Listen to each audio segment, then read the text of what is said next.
From worry to worship. Are you tired of being weighed down by constant worry, fear, and uncertainty? The silent struggles we carry. Have you ever met someone who seemed to have it all together? Maybe it was the coworker who always smiled, the friend who seemed endlessly energetic, or the mom who juggled her kids' schedules like a pro. From the outside, their lives looked seamless. But what if I told you that behind every smile, there's often a silence? But behind closed doors, Sarah's reality was far from perfect. She felt anxious all the time, like a heavy backpack on her shoulders. Every night, she worried, what if I'm not good enough?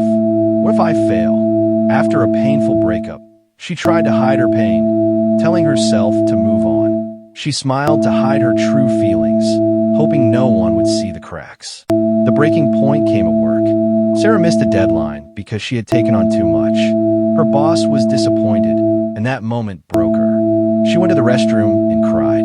In that small space, Sarah felt alone. She thought, why can't I handle this? Everyone else seems to have it together. What Sarah didn't realize was that her story wasn't unique. Many of us carry silent struggles, just like Sarah.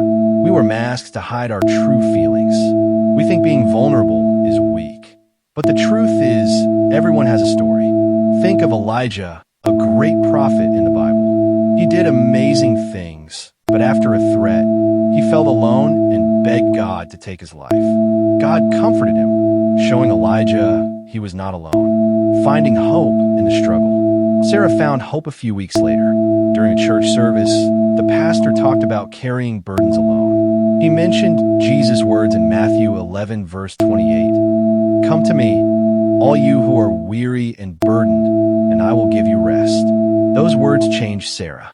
She realized she had been trying to do everything on her own. For the first time, she prayed honestly, God, I need you. She started sharing her struggles with God and a friend. Her friend shared her own struggles, and they began to support each other. You are not alone. You might feel like you're fighting alone, like Sarah, but God never meant for you to carry burdens by yourself. He is with you, ready to offer rest. There are people around you who understand, who have walked similar paths. It's okay to admit you're struggling. It's okay to cry out to God and ask for help. When we open up, we find community and God's healing presence. The silent struggles we carry don't have to stay silent. You don't have to face them alone. So, take the first step today. Lay your burdens at Jesus' feet.